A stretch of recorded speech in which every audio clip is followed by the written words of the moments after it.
Muy bien, vamos a continuar con el entendimiento que tenemos de las razones por las cuales debemos conocer el propósito de Dios. Hacer un repaso de las primeras tres que ya hemos visto y aprendido en las lecciones anteriores. La primera razón, recordemos, conocer el propósito de Dios es importante para poder entender y conocer la voluntad de Dios. La segunda razón es que conocer el propósito de Dios es importante para saber lo que a Él le agrada.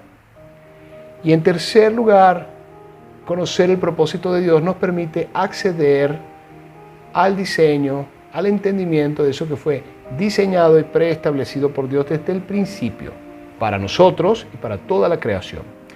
Pero vamos a avanzar entonces a una siguiente razón por la cual debemos conocer el propósito de Dios. Y es que conocer el propósito de Dios es el principio de la madurez y el crecimiento espiritual para todos nosotros.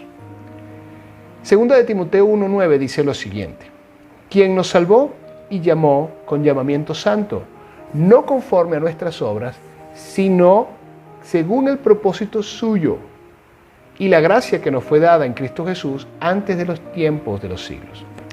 El conocimiento del propósito es la credencial que certifica a un hijo de Dios en su nivel de madurez y de confiabilidad.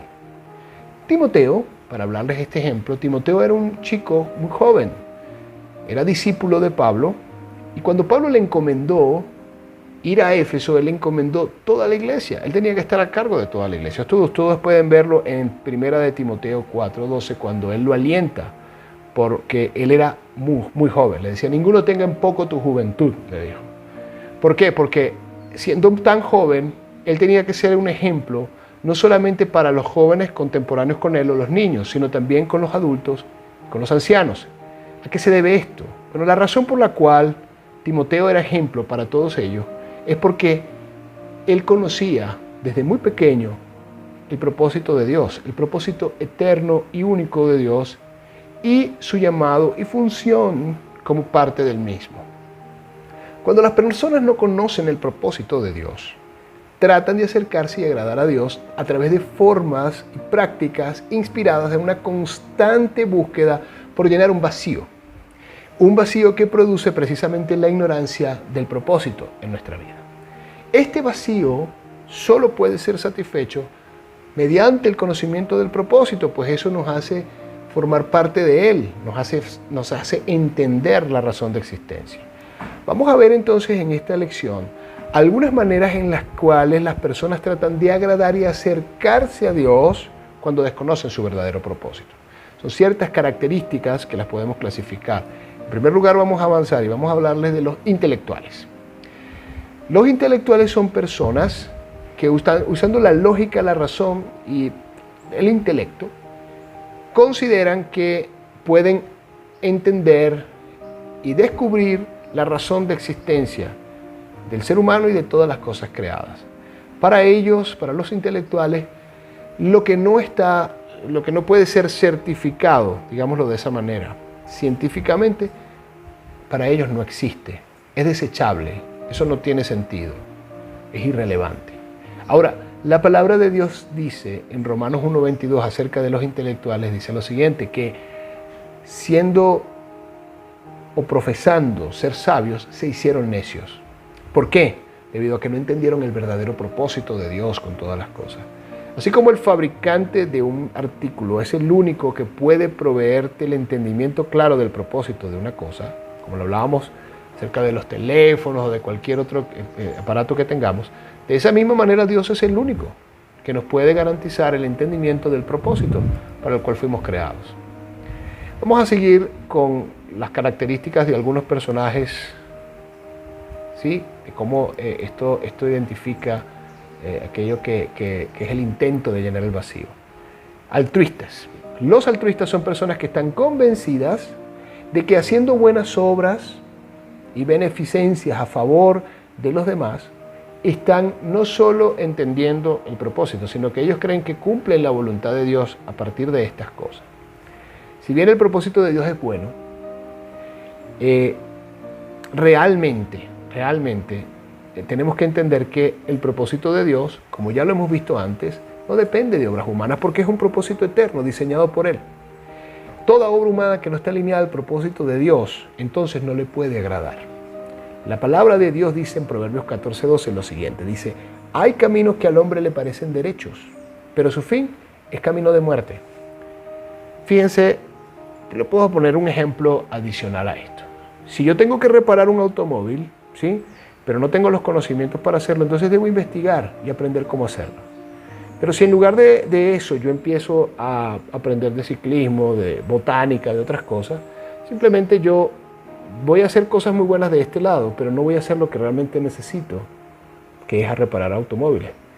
Saulo de Tarso, que en realidad ese es el primer nombre que tenía el apóstol Pablo, siendo un fariseo, un hombre seguidor, ¿sí?, de la religión judía, él consideraba que perseguir a los cristianos, que perseguir a la iglesia e incluso matarlos si era necesario, era una buena obra.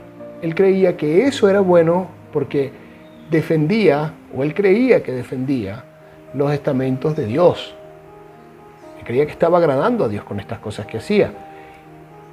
Pero esto fue así hasta el día en el que él tuvo un encuentro con Dios y entonces Dios le reveló su propósito en el camino a Damasco. Ustedes pueden ver esto en Hechos capítulo 9, del 1 al 4. Vamos con los excéntricos. Los excéntricos son aquellos que creen que la única forma en la cual se manifiesta el propósito de Dios es a través de la producción y la manifestación de ¿qué? De milagros, de señales, de eventos, ¿sí?, milagrosos en un momento. Y eso creen que le agrada a Dios y que eso es lo que realmente es hacer la voluntad de Dios. Aunque en el cumplimiento del propósito suceden milagros, prodigios y transformaciones, realmente esto no es la prioridad, sino que es una consecuencia del entendimiento y el cumplimiento del propósito. Los judíos se acercaban a Jesús para ver eso, señales, sanidades, prodigios, cosas maravillosas, ¿sí? Pero ellos realmente no entendían el verdadero propósito por el cual el Señor Jesús se encontraba en esta tierra. Se pueden hacer milagros y señales, e incluso haciéndolo, estar lejos de lo que es el cumplimiento del propósito. Vamos a la siguiente arquetipo, digámoslo así, que son los litúrgicos. Los litúrgicos son personas piadosas que piensan que observando y guardando las tradiciones religiosas, con ello agradan a Dios y hacen la voluntad que Él estableció para nosotros. Las personas litúrgicas copian al pie de la letra las prácticas cúlticas que se hacían en el Antiguo Testamento, ignorando que estas solo fueron sombras, o sea, como una fotografía de algo que es verdadero y que tenía un cumplimiento en Jesús cuando venía a la tierra.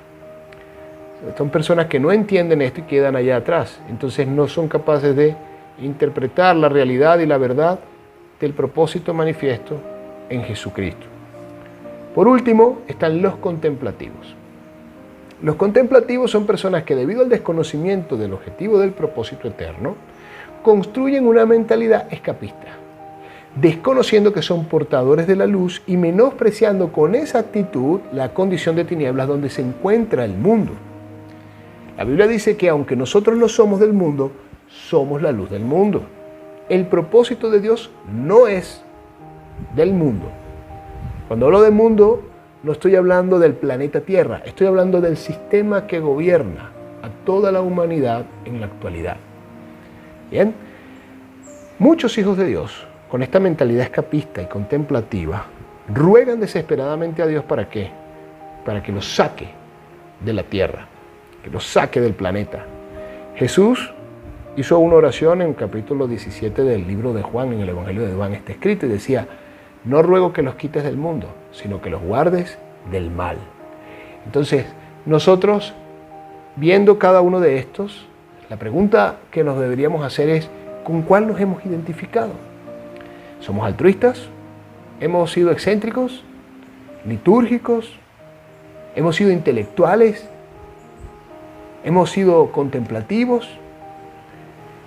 En las próximas lecciones vamos a seguir avanzando para definir con claridad cuál es el propósito de Dios, cuál es exactamente el propósito de Dios y el plan maestro que tiene para nosotros.